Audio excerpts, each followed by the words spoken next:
प्रिय विद्यार्थियों, आज अपन ले रहे हैं किसी साधारण के अवकाश कम पड़ने पर उसको देय राशि का भुगतान आप कैसे करेंगे इसके संबंध याद रखें। कोई भी भागीदार, कोई भी साझेदार फर्म से अवकाश कम करता है, उसको भुगतान का 3 तरीके, मुख्य तरीके हैं। नंबर 1, यदि फर्म के पास में पर्याप्त लिक्विडिटी है, कैश या बैंक बैलेंस अवेलेबल है पर्याप्त मात्रा में, तब उसको एकमुश्त भुगतान आप कर सकते हैं।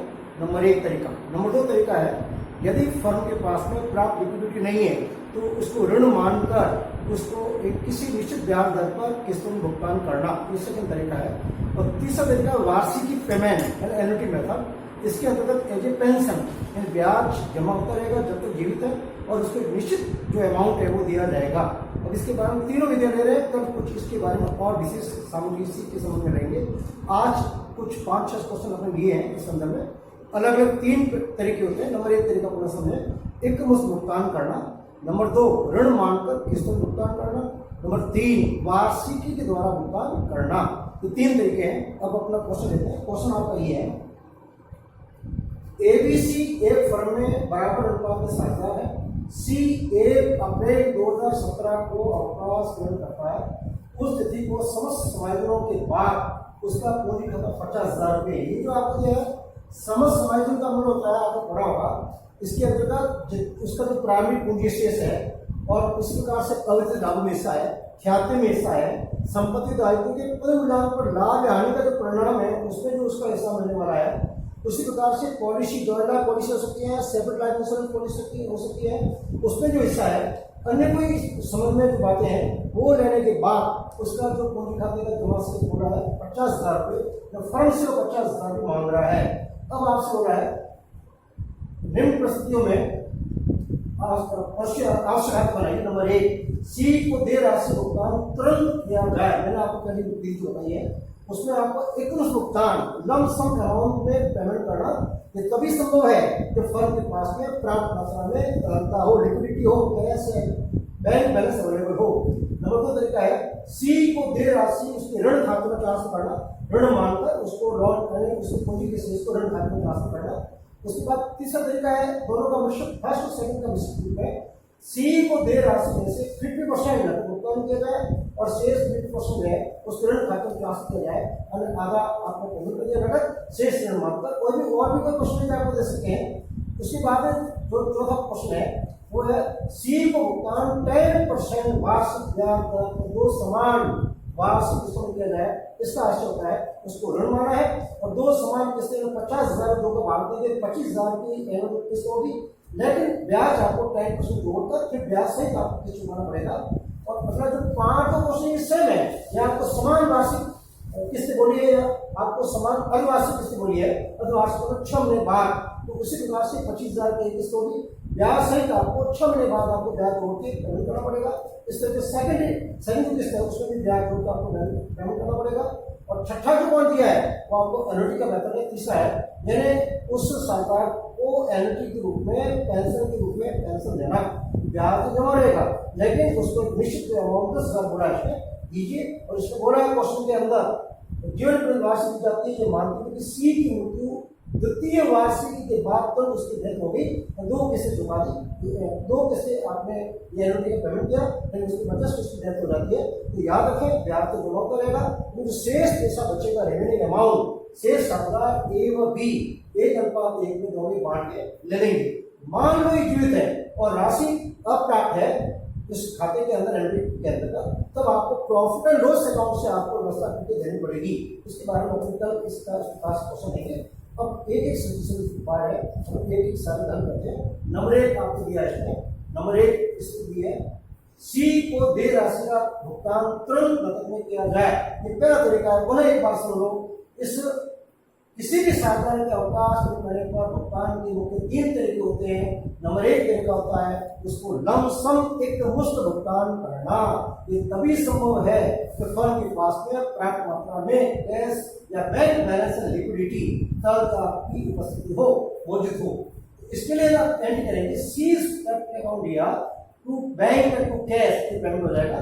इस प्रकार से एंट्री करें। लेकिन आपको अकाउंट पूछे तो पहले प्रश्न का उत्तर है नंबर 1, इसमें आएगा C's capital account C's capital account, ये पहला आपका शुरुआत है।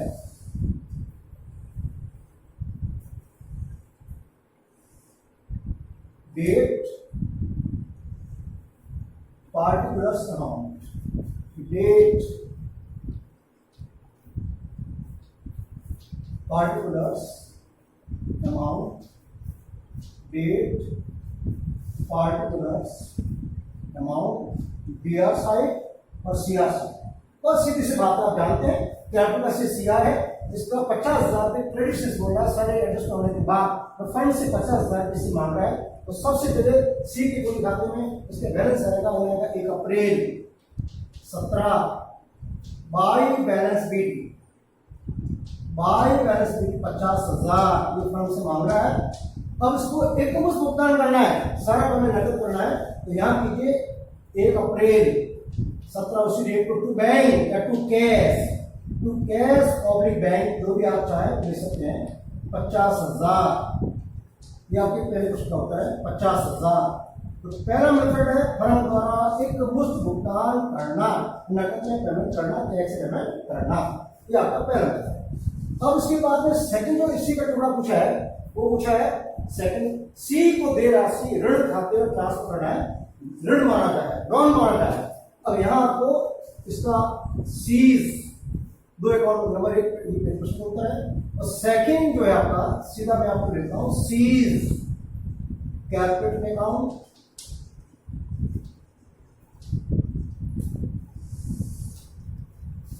Date particulars amount, date particulars amount. First आप आइए सीआर के अंदर 1 अप्रैल 17 बाई बैलेंस बीडी 50,000। अब उसको बोला है सेकंड क्वेश्चन के अंदर ये राशि उसको ऋण माना जाए, लॉन माना जाए, भविष्य में चुकाएंगे, तब आप एंट्री करेंगे C's capital account dare to C's loan, यानी 1 April 17 to C's lawn.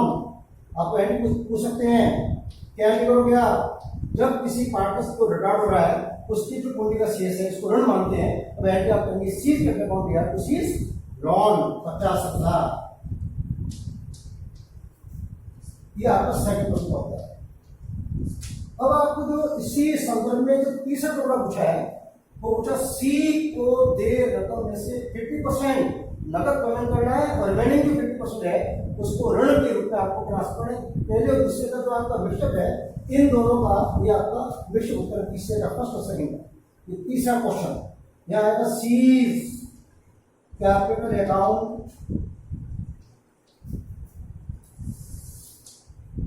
Date particulars amount, date particulars amount. अब फर्स्ट आपका काम है 1 अप्रैल 17 बाई बैलेंस बीडी 50,000 रुपए।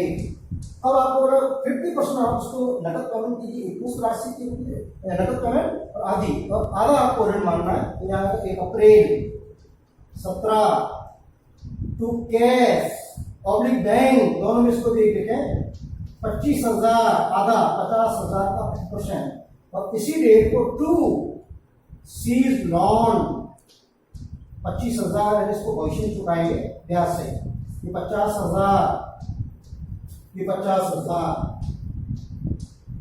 इस तरीके से आपको 3 जो क्वेश्चन आते हैं, 1 2 3, फर्स्ट आपको रहा है एक भुगतान कीजिए, सेकंड माना है ऋण खाते ट्रांसफर कीजिए, और थर्ड में बोला 50% नकद पेमेंट कीजिए, शेष आपको ऋण मानकर उसको ऋण खाते ट्रांसफर करना है।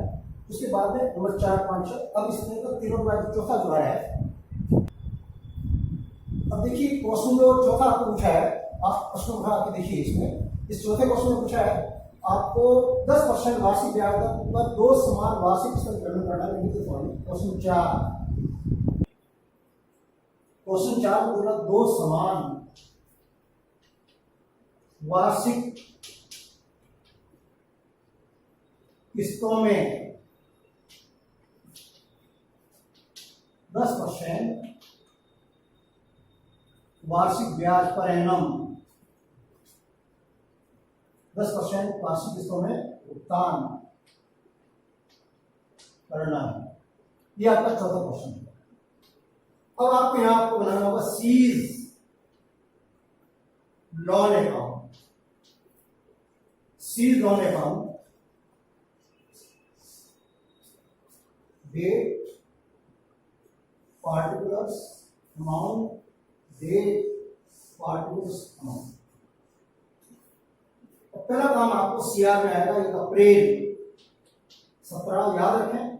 इसके पूंजी शेष को आपको लॉन अकाउंट में ट्रांसफर करना पड़ेगा, तो रेंज आप करेंगे इसमें सीज करने account we are to C loan में आएगा सीआर के अंदर by C's capital, by C's capital 50,000। अब आपको साफ साफ दो समान वार्षिक किस्तों में 50,000 में 2 का भाग दो, किस्त बनी 25,000 रुपए और पर एनम ब्याज दर आपका 10% है। तो वर्ष के अंत में 31 March 18 by interest and interest account we are to C loan, यहाँ बनेगा 50,000 का 10% 5,000, इसका योग कीजिए 55,000। आगे डीआर में 31 March 18 to bank to cash और 25,000 किस्त है प्लस ब्याज 5,000, अमाउंट बनेगा आपका 30,000। 25 आधी एक किस्त होगी और सही में आपको ब्याज जमा के पेमेंट किया जाएगा। अब मेरे पास बैलेंस टू बैलेंस शीट 25,000, 55,000। आइए सीआर में 1 अप्रैल 18 बाई बैलेंस पीडी 25,000। वर्ष के अंत में सेकंड किस्त 31 मार्च 19 बाई इंटरेस्ट 25,000 का 10% 2,500, योग कीजिए 27,500। आगे डीआर में 31 मार्च 19 टू बैंक टू कैश और 25,000 तो किस्त प्लस जो ब्याज आपने जमा किया 2,500, ये 2,500 आएगा 27,500, योग कीजिए 27,500। ये आपका क्वेश्चन नंबर 4 है। अब इसी के संबंध में पूछा क्वेश्चन 5, क्या बोल रहा है? दो समान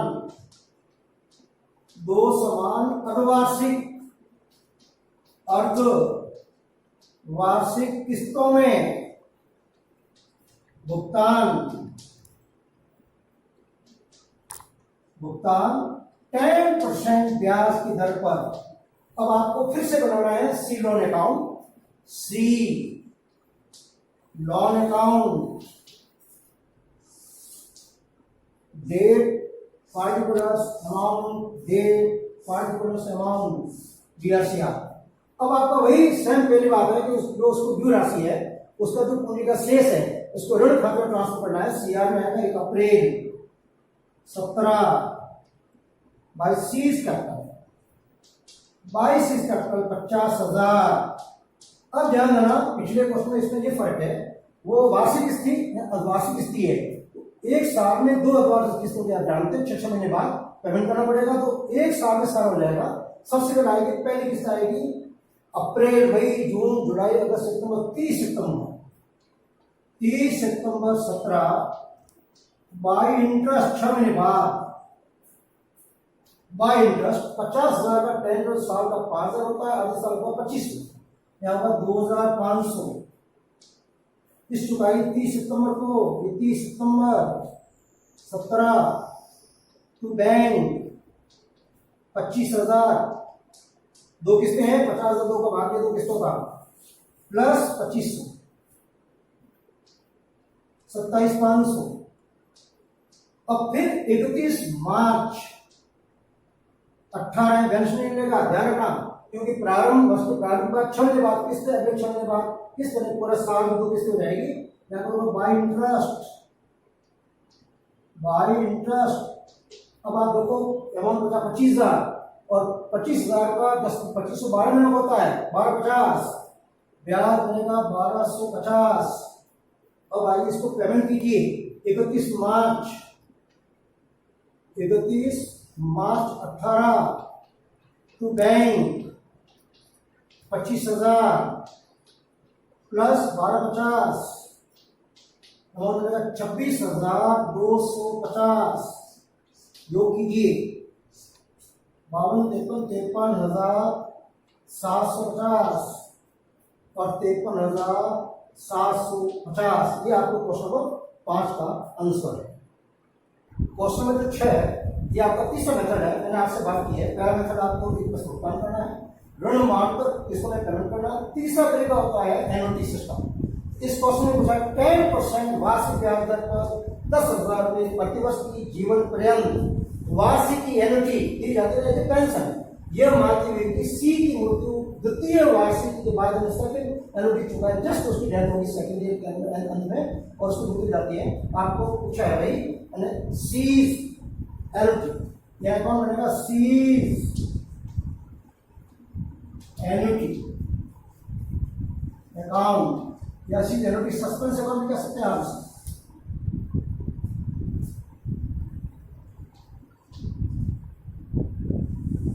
date particulars amount, date particulars amount,